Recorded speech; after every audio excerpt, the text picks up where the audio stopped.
Hey everyone, Rarity Dash here. Time for another blind commentary. And it's time to look at yet another analyst.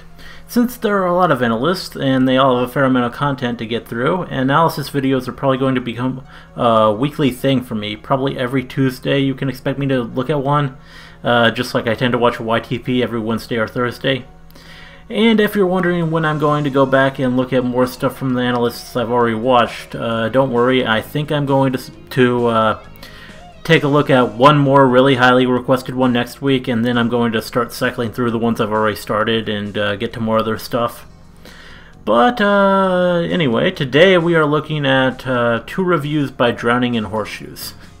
Sadly, the chain of cutie map reviews and reaction videos will have to be broken, as he did not look at that episode. Instead, we will be looking at the first two reviews on the channel, which are reviews of the first two Season 4 episodes, Princess Twilight Sparkle and Castle-Mania. Now, Drowning in Horseshoes was suggested by Ponyboy22, Apple King Kong, Presidente, Lexical Medley, Yasmin Maryland, Mad S, and Mantis Prayer. Now, I did, of course, already look at something by Drowning in Horseshoes, his Brony Tales series, which I was recently told there is actually more of. It's just not on YouTube. Expect me to find and react to the rest of that soon, as I had a lot of fun with the parts I did look at. Yeah, watching Brony Tales, I was given a certain impression of this guy, and perhaps know a little of what to expect. He seemed like kind of a troll and an instigator, but also a pretty great comic talent. From his analysis videos, I'm expecting some pretty no-holds-barred stuff. Probably there will be ranting and him saying purposefully inflammatory things just to get a rise out of people. Could be a lot of fun. We shall see. Let's get started. Okay. Hey, and as with Brony Tales, we're greeted with some pretty terrible resolution God video. My Little Pony episode reviews. Just that background. It's like even alcohol bottles. OC ponies just to mark the occasion. Do you like it? Or do you think it? Online creation for parlaying original nuggets of information in editorials. Season 4, episodes 1 and 2. Clever. Seems like it took forever, but it's finally here. Didn't take quite as long as Season 5 did. Although it's still not really clear what she's princess of. Friendship. Magic? Friendship? Limbo? The king of limbo. I won't waste time with a recap because obviously you've all seen the episode by now, but I will point out that of course, being that it's the season premiere, it's one of those adventure-style episodes, which I honestly don't care for.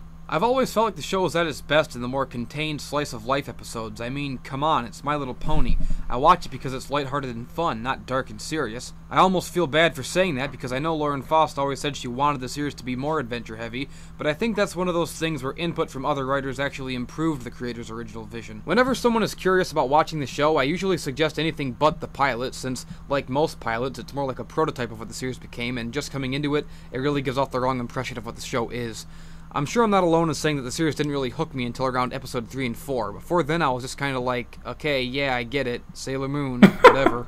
So every season I watch, and every season I enjoy the stories, the characters, the world building, the lore, the animation, the humor, the morals, and the overwhelming sincerity of it all that makes the show so great. But with every season premiere and finale, I sort of roll my eyes a little bit, because I know it's going to be the same old final boss battle, elements of harmony horse shit. I can get invested in most episodes just fine, but when it tries to be serious and adventure-driven, it gets a little hammy.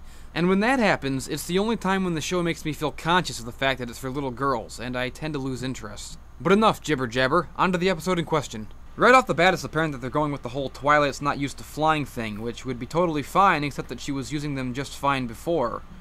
Whatever. Spike is annoying as always. And in the scene when they're getting out the elements of harmony, Rainbow Dash says, just like old times, which for some reason bothers me. I mean, has it really been that long since they last used them? I know the show's been away for a year, but in continuity it can't have been more than a month or two, so why would you say just like old times? Seems like that line was written more from the perspective of the viewers than from the characters themselves. Oh my god, I'm nitpicking. This is how it starts, people. You make an OC, you start an analysis channel, and within minutes you've already gone full square. Picking things apart that don't really matter and taking everything way too seriously like an obsessive nutcase. Oh god, why did I start this channel? This way madness lies. Fuck fucking fuck! What? The episode looks fantastic.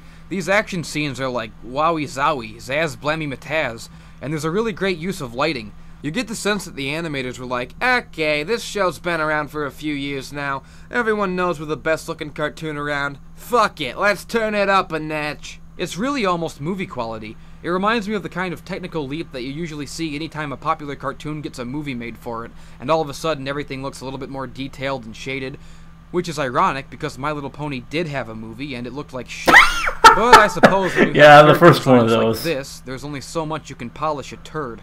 There is one part of the episode that really bothers me though, and that's in this flashback scene where Celestia single-handedly uses the elements of harmony to banish Luna to the moon. We always knew she did that. If Celestia could use the elements of harmony by herself, then what was the point of there being 6 ponies in the first place? Isn't it sort of implied that using the elements of harmony takes a little, you know, harmony? Like people working together. Celestia is all about the harmony. Each other or something? Later in the episode, it shows Celestia and Luna using them together, and that sort of makes sense. There's 2 of them, they're sisters, they're working together. But if that's not even necessary, and just one powerful alicorn alone can use them all by herself, then why are they even called the Elements of Harmony? Who named them that? Did Celestia just call them that because it sounded cool? Has the whole they came from the Tree of Harmony. Lies? Why didn't she use the elements to defeat Nightmare Moon by herself in the pilot? Was she really willing to risk the safety of Equestria on the vain gambit that Twilight would make friends worthy of harnessing the elements between them? If the elements can be used by just one alicorn, what makes the main 6 special? Were they destined to wield the elements? If they were destined to wield them, then doesn't that imply that some degree of cooperation between different ponies is necessary? Isn't that the whole reason the show's called Friendship is Magic? If friendship is magic and the final element is magic, then doesn't that mean that the final element is also friendship? How can friendship be harnessed by one person? How does that make sense? How does it make sense to send Twilight away? How do they think they're going to use the elements without her? Why is there a stupid-looking CG Cryogator? Why is Pinky so flander-eyed? What is that seatbelt connected to? And what is wrong with this woman's face? Oh my god! What's wrong with your face? Discord plays a big part in the episode, and his character development continues to mirror that of the character he's based on, Q, gradually taking on the role of an ally, but still testing the limits of everyone's patience. Every scene he's in is great, and at the end it turns out that he was behind everything all along. I like that they didn't go down the same old route of having some lame, barely thought-out new villain character. Discord explains that the cause of the current disaster was some seeds that he planted a zillion years ago in his more villainous days. I like that they put effort into keeping Discord somewhat gray. I think the instant face turn and keep calm and flutter on had a lot of us worried that they were going to have him shaking hands and kissing babies from now on, but thankfully he's still a mischievous prick who laughs at everyone's suffering and thinks they're all a bunch of idiots, while still helping in his own way. Which, come to think of it, is a lot like my relationship to you people. Bronies are the most easily offended people. Why do bronies have to ruin everything? Fucking bronies, I hate them! Oh my god, My Little Pony ruined my life! The plot is resolved on a pretty interesting note that sort of shakes up the formula. Twilight restores the Tree of Harmony by giving up the elements, with the moral being that real friendships will stand the test of time even as life takes you down different paths, which is probably one of the most important morals the show has touched on so far. After she restores the tree, it sprouts a plant from which Twilight is presented a mystical little lockbox with 6 keyholes. This is left unresolved, so it appears the show is getting its first season-long arc. Well played, Megan. You have my attention. And so, my final verdict is... promising. With a little smiley face. The episode itself was not bad at all, and the way it ends leaves me optimistic about Season 4 and eager to see where it goes. The series has certainly had its strikes and gutters so far, but it's not dead yet. And as for Princess Twilight, well, she's had her ups and she's had her downs. She's had her smiles and she's had her frowns. But still I think she should be crowned the King of Limbo! Onwards to Season 4, and I'll be with you freaks for wherever the track takes us, because in the words of the great philosopher Barrett Wallace, there ain't no getting off of this train we're on. I'm going to be doing these reviews weekly now, for as long as I possibly can until I lose my mind, and I can almost guarantee it's only going to get stupider from here. So go ahead and subscribe to this channel, if you will, so you can see every step of my slow descent into madness. I want to see this. That was pretty normal, actually. Season 4, Episode 3, titled Castle-Mania. Got a different aspect ratio on this one. Nice. Yeah, Castle-Mania. Starts with Rainbow Dash and Applejack doing their whole sporty spice, power dyke, sexual tension thing. This cartoon's only big enough for one tomboyishly athletic character. Why don't you make What is like with a tree what the and get OC outta is here? wearing? Just leave, Biff. Completely new Make cutie like a mark tree too. and leave. It's a little thing, but I really like whenever they acknowledge each of the main 6 having different dynamics and relationships with each of the others, just like any group of friends in real life. When Applejack and Rainbow Dash hang out, they encourage each other's competitive strengths, and their friendly rivalry forms the basis of the friendship. Rainbow Dash and Pinkie Pie get along because they have a similar sense of humor, whereas Twilight and Applejack both tend to be a little annoyed by Pinkie's outlandish just as Rarity and Applejack butt heads over the All the shipping art. values, while Rarity and Fluttershy, being the 2 most overtly feminine characters, are often seen together and seem to bond over their mutual femininity. Rainbow Dash also seems to have a close bond with Fluttershy, despite being complete opposites in personality, and she seems both consistently frustrated with Fluttershy's meekness, while also being very protective of her and pushing her to excel. These are all very realistic and relatable types of chemistry that friends tend to form with each other, with the exception being Pinkie, whose wild-card optimism makes her love everybody equally, and Twilight, who everyone has to love the most because she's Well-chosen the artwork. princess now. So why am I pointing this out? You might be thinking, well, duh. Of course they interact with each other differently. Everyone knows the characters in this show are good. That's like Brony Propaganda 101. I know that after 3 years of watching this show, all of this stuff is obvious, but I still enjoy seeing it explained. Those bullet Because I points. believe good stories tend to come from good characters and not the other way around. The main characters and their interactions with each other should always take center stage. I could watch a show with no plot whatsoever as long as the characters play off each other Yeah, well. Seinfeld The was ensemble pretty cool. episodes are fine, but I'm especially fond of the ones that focus on exploring the relationship between 2 characters. Examples being Look Before You Sleep, Green Is Not Your Color, Hurricane Fluttershy, because those are the ones that have the most room to explore the nature of friendship, which is important because it's kind of the theme of the entire show. It's in the title. And even more to the point, it was also a big part of the moral of Season 4's premiere. Remember Applejack's whole spiel about how the elements might have brought us together, but our friendships with one another have blossomed into something genuine that doesn't need the elements to stay in each other's lives. Hot dog. If the writers are really on their A game here, they would make that idea be the running theme of the whole season, and have this season contain more episodes focusing on different pairs. I think the show could only benefit from more episodes like that. Pinkie would certainly benefit from it because she's the most underdeveloped in that regard. Aside from pranking with Rainbow Dash, I can't really think of a close bond she has with any of the other main characters. She just kind of, by default, loves everyone. Will pairing up different combinations of ponies be a running theme this season? Well, we'll just have to wait and see, won't we? But this episode certainly seemed to go in that direction. Everybody was paired up. So the plot of the episode is that they're all spending the night in this spooky old castle. But instead of just having them all gather around on some assignment from Celestia, the writers actually went all the way with the horror movie theme, and just like a typical horror movie, the characters all just so happen to converge in the setting for different reasons. Think The Haunting or The House on Haunted Hill. In those kinds of movies, the characters Pretty usually good don't movies. know each other beforehand, so the haunted house and their fear of it becomes their common bond, and it creates character dynamics and a sense of tension unique to the genre. Obviously, the main 6 all know each other, but by keeping them in separate pairs, oblivious to each other's presence, you sort of get that same kind of tension here. All 3 pairs think they're alone, and they're more vulnerable because of it, not to mention those great one-on-one character moments I love so much. It would have been easy to just drop all of the ponies off at the castle together, but instead, they chose a theme for the episode and ran with it all the way. So why are they all in this creepy, dangerous castle? Well, Spike and Twilight are there on an assignment from Celestia. Rarity and Fluttershy came in search of old royal fabrics, because apparently Rarity's insane. And Applejack and Rainbow Dash came there on a dare. See how all these motivations for coming to the castle are perfectly in line with the specific bonds and habits the 2 characters are known to have between them? You've got Twilight and Spike's student-assistant relationship on display, these 2 are here on some girly crafting escapade, and these 2 are here to stubbornly compete for bragging rights. It all fits with what we know about the characters and how they interact with each other. So now they're all spending the night in this More of the castle, shipping and art. Strange things are a hoof. Get it? I said a hoof instead of a foot! Ha ha ha! Is causing all kinds of otherworldly calamity and playing a creepy organ.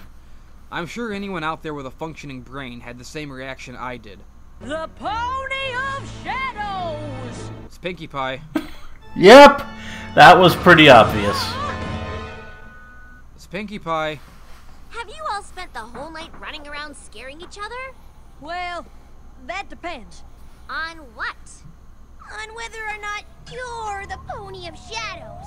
It's Pinkie Pie! Cheetah. Oh my god, it's Pinkie Pie. That's amazing. Wow, I didn't see that coming. Yeah, predictable as it may be, Pinkie Pie took a backseat in this episode to be the reveal at the end. which is probably for the best considering how badly the character tends to be written in episodes dealing with the entire cast. Did you know I can totally play the organ? Because I didn't! I have a lot I could say about the ongoing Flanderization of Pinky's character, and I will. That video's coming. Suffice to say, she seems to have devolved from comic relief to village idiot, and it's fucking annoying. But for now, let's gloss over it, because we don't got all day, and I don't want to get off track. This episode was pretty good, all things considered. But let's consider those things. Here are some minor complaints and grievances I had about this episode. At the beginning of the episode, Rainbow Dash and Applejack are covered in bees as part of their dare to see who's the most daring. But when the bees fly away, they're both wearing protective bee suits. How is that daring? If I had a bee suit, I would let bees crawl on me all day. I like bees. If you didn't have to worry about being stung, why wouldn't you cover yourself in bees? I'd walk through Detroit like that, just daring someone to try and rob me. Oh, what's that? You want my wallet? Well, sure, all you gotta do is get past the bees, motherfucker! That's awesome. Applejack's tail looks fucking gross in that beekeeper suit. It makes it look like some kind of hideous mutant extra arm coming out of her butt. 0 out of 10 would not come inside. The moral at the end was that it's important to learn from the past, which is true. It's a little vague, but not every episode needs a perfectly neat and tidy moral, and it's to be taken more as a setup for yet another status quo shift this season. Since there's not really much reason to be sending friendship reports to Celestia anymore, how does the show continue to have morals at the end? Like this. Why don't we keep a journal, just like the Royal Pony Sisters? Not a drastic change by any means, but it's moving the arc forward and certainly makes more sense than continuing to make friendship reports. That would be like studying for a course you already passed. I always let my imagination run away from me. Then it comes back with cake. Shut up! So this episode had Not very fond of Pinkie pretty Pie, I enjoyable, see. and I still think Season 4 is shaping up real nice. I'm not one of those guys who really likes to criticize Season 3. It had some good episodes, but I think the problem was that a lot of us, myself included, had just sort of become jaded and tired of the whole thing by then. Season 3 had to contend with the show being around long enough to no longer be a novelty, so we were all naturally becoming more critical of it, as well as more annoyed and disgusted with the fandom in general, and more aware of what dark things lied in store for us. Equestrian Girls. Of Hasbro. I think these factors combined just sort of drove us all into a negative mindset, and there was sort of a dark cloud hanging over the entire season. But watching Season 4, my interest in the show feels very much rejuvenated. Maybe I just had to get sick of the whole thing so that I could rediscover what I liked about it so much in the first place. Or maybe I just like this.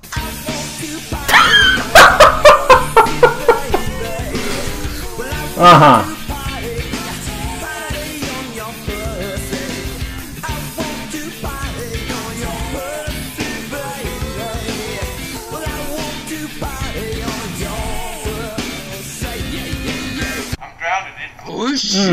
Okay.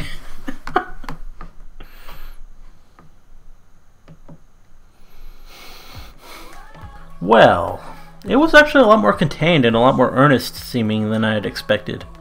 Sure, there were some anti-Brony cracks and a smattering of deliberate crudeness thrown in there, but for the most part, they felt rather like fairly normal analysis videos, not too far off from someone like Silverquill in format, just with a bit less polish.